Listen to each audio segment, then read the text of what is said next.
संत ज्ञानेश्वर विठ्ठलपंत ज्ञानेश्वर माऊली यांचे पिता यांचा रुक्मिणीशी विवाह. अलंकापुरी आळंदीला एक सत्पात्र माणसाची पारख असणारा नेमाने रोज संध्याकाळी सिद्धेश्वराचं दर्शन घेतल्याशिवाय झोपायचं नाही असा नियम असलेले कुलकर्णी सिद्धोपंत नेहमीप्रमाणे सिद्धेश्वरात शंकराचे दर्शन घेऊन बाहेर आल्यावर त्यांना समोरच्या ओवरीत गंभीर आवाजात, स्पष्ट आवाजात, नेटका शब्दोच्चारात महिम्न स्तोत्र म्हणत असलेले विठ्ठलपंत त्यांना दिसले. अस्तगिरी समस्थान कज्जल सिंधू पात्रे सुरतरुवर शाखा लेखनी पत्र मुर्वी लिखती यदि गृहीत्वा शारदा सर्व काल तदापि तव गुणा नामिष पार न यती. हे ऐकून सिद्धोपंतांचं मन मोहून गेलं. त्याने विठ्ठलपंतांची चौकशी केल्यावर विठ्ठलपंतांची निर्लेप वृत्ती पाहून दुसऱ्या दिवशी आग्रहाने घरी जेवायला आमंत्रण केले. घरी येऊन पत्नीला आणि मुलगी रुक्माई करता स्थळ पाहिल्याचे व उद्या जेवायला आमंत्रित केल्याचे सांगितले.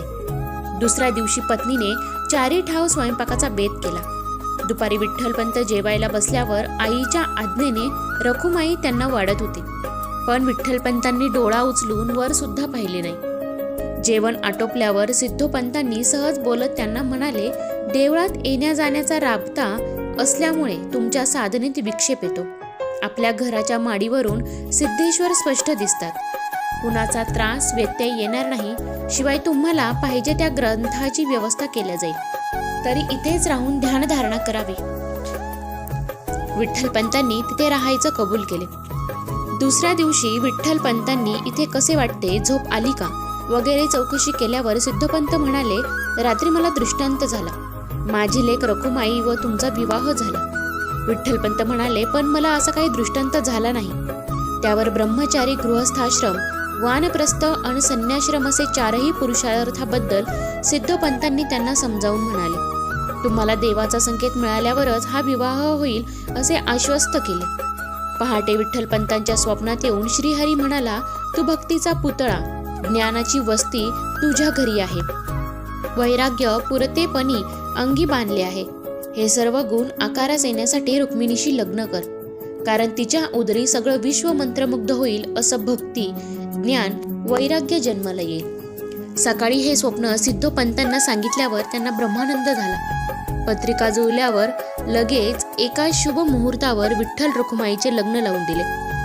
विरक्त विठ्ठलपंत प्रपंचाच्या चौकटीत सापडले खरे, पण ते कमलपत्रावरल्या पाण्याच्या थेंबासारखे, पाण्यात उगवलेल्या कमळासारखे अलिप्त. भोवती बंधन पडलं, पण विठ्ठलपंतांचे मन काही संसारात रमेना. ज्येष्ठात लग्न झाले आणि लगेच सिद्धोपंतांनी जावई, लेक व पत्नीसह पंढरपूरला नेऊन सर्वांनी मनोभावे विठुरायाचे दर्शन घेतलं. नंतर विठ्ठलपंतांनी सासऱ्याकडे रामेश्वरला जाण्यासाठी अनुमती मागितल्यावर मोठ्या कष्टाने ते तयार झाली. रखुमाईने दारा आडून भरल्या डोळ्यांनी निरोप दिला आणि विठ्ठलपंत निघाले यात्रेला. विठ्ठलपंत श्री शैल मल्लिकार्जुन, व्यंकटेश, अरुणाचल, चिदंबर, रामेश्वर, गोकर्ण, कोल्हापूर, कराड, माहुली अशी तीर्थ करीत जवळजवळ 1 वर्षांनी आळंदीला परतले.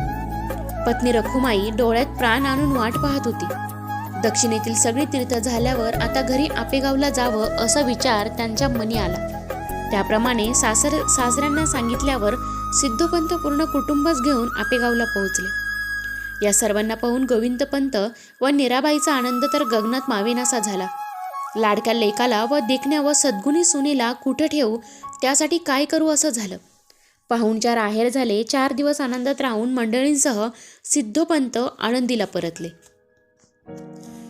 विठ्ठलपंत ज्ञानेश्वर यांचे पिता संन्यास घेतात व कालांतरे पुन्हा गृहाश्रमात प्रवेश करतात. गाव दाम्पत्यास वाडीत टाकतात तो प्रसंग. लेक व सुनेची सुखी संसार व कौतुक पाहून लवकरच विठ्ठलपंतांच्या आईवडिलांचा स्वर्गवास झाला. विठ्ठलपंतांना पोरकीपणा भारी जाणवला आणि त्याचं मूळचं वैराग्य परत जागं झालं. कुलकर्णी वतनाकडे त्यांचं दुर्लक्ष झालं. एकट्यानेच गोदावरीच्या काठी जाऊन भजन कीर्तन करावं, ध्यानधारणा करावी. त्यांचं संसारातून पूर्ण लक्ष उडालं. परत एकट्या तीर्थक्षेत्री स्वच्छंदी भटकवास वाटू लागले. ही गोष्ट सिद्धोपंतांना कळल्याबरोबर सत्वर आपेगावला आलेत. गोदातीरी असलेल्या महादेवाच्या मंदिरात विठ्ठलपंतांना गाठून आळंदीला चलण्याबाबत त्यांचे मन वळवले. रखुमाई विठ्ठलपंतांना सिद्धोपंत आळंदीला घेऊन आलेत, पण विधिलिखित ते निराळच होतं. आळंदीला एका पंडिताने प्रवचनामध्ये सांगितले की ज्या दिवशी वैराग्य निर्माण होईल त्या दिवशी बायकोच्या संमतीने संन्यास घेऊन चालते व्हावे. हे ऐकून ते पत्नी रखुमाईला सतत संन्यास घेण्या जाण्याबद्दल विचारणे सुरू ठेवले. त्यांना जाण्यापासून प्रवृत्त व्हावे म्हणून त्यांना ज्यात आनंद वाटेल अशा गोष्टी करण्याची तिची धडपड सुरू असे. परंतु विठ्ठलपंत आपल्या निश्चयापासून तसूभरही ढळले नाही. एकदा रखुमाई अर्धवट झोपेची गुंगीत असताना त्यांनी जाण्याची अनुमती मागितल्यावर अर्धवट झोपेच्या भरात दृश्चितपणे हुंकार भरला. झालं, पडत्या फळाची आज्ञा मानून थेट काशी गाठली. तिथं फार मोठा अधिकार असलेला श्रीपाद स्वामींकडून संन्यासाची दीक्षा घेतली व चैतन्य स्वामी नाव धारण झाले. इकडे रखुमाई जागी झाल्यावर व विठ्ठलपंत गायब दिसल्यावर सारा प्रकार तिच्या लक्षात आला. जणू पारध्यानं बाण मारलेल्या हरणीगत घायल झाली. त्या दिवसापासून एक भुक्त राहू लागली. रात्री पाण्याशिवाय काहीच घेत नसे. तिच्या आईने तिला समजावण्याचा बराच प्रयत्न केला, उलट तिने व्रत वैकल्य आणखीनच कडक केले. सिद्धेश्वरा शेजारी असलेल्या पिंपळाच्या झाडाला सकाळपासून दुपारपर्यंत प्रदक्षिणा घालण्याचा नेम कितीतरी दिवस चालवला. एकदा श्रीपाद स्वामी रामेश्वराची यात्रा करून दक्षिणेत आले असता वाटेत योगायोगाने आळंदीला सिद्धेश्वर देवळाच्या ओवरीत उतरले. त्याचवेळी रखुमाईच्या प्रदक्षिणा पूर्ण झाल्याने घराकडे निघाली तर तिला तेजस्वी स्वामी दिसल्याने ती पुढे होऊन त्यांना नमस्कार केल्यावर स्वामींनी पुत्रवती भव असा आशीर्वाद दिल्यावर तिच्या मुखातून खिन्नतेचे हसू फुटले. ते पाहून त्यांनी कारण विचारल्यावर पतीने संन्यास घेतल्याचे सांगितल्यावर त्यांना एकदम चटकाच बसला.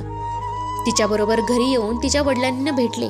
स्वामींनी पूर्ण तपास केल्यावर त्यांना कळून चुकले की चैतन्य स्वामी म्हणजेच या घरचा जावई रखुमाईचा पती.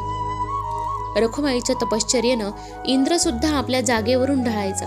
मग माझ्याकडून दिलेला आशीर्वाद झालेल्या चुकीचे परिमार्जन नको करायला. स्वामी सिद्धोपंत व रखुमाईला सोबत घेऊन काशीला पोहोचले. चैतन्य स्वामी म्हणजेच विठ्ठलपंतांना परत गृहस्थ होण्याची स्वामींनी आज्ञा देऊन तिघांनाही आळंदीला परत पाठवले. विठ्ठलपंत आळंदीला परत आले खरे, पण त्यांच्या येण्याने गावभर वणवा पेटला. विघ्न संतोषी लोक हातात चुडी घेऊन धावत सुटले. त्यांच्या कुटुंबाला वाळीत टाकण्यासाठी ग्रामस्थांची सभा झाली. त्यांच्याकडे कुणीही जायचे नाही. घाटावरच पाणी बंद, वाण्याकडून सौदा, गवळ्याकडून दूध, तेल्याकडून तेल, फूल, हजामत हे सगळं बंद केलं. त्यांच्याकडच्या श्राद्धाला कुणीही भिक्षुक म्हणून जायचे नाही. सिद्धोपंत हतबल झाले. शेवटी रखुमाईने कंबर कसली व नवऱ्याला घेऊन सिद्धेश्वर बेटावर एकांतात झोपडी बांधून राहायला जाते. गावाचा संबंध संपला. तर मित्रांनो, कसा वाटला व्हिडिओ, कशी वाटली कथा कमेंट करून नक्की कळवा. आणि आपल्या ज्ञानेश्वर माऊलींच्या आयुष्यातील जे प्रेरक प्रसंग आहेत, ज्या कथा आहेत, त्या मी आपल्याला सांगणार आहे. तर या कथेंचे पुढचे भाग ऐकण्यासाठी नक्की चॅनलला सबस्क्राईब करा आणि व्हिडिओ किंवा या कथा ऐकत जा. धन्यवाद.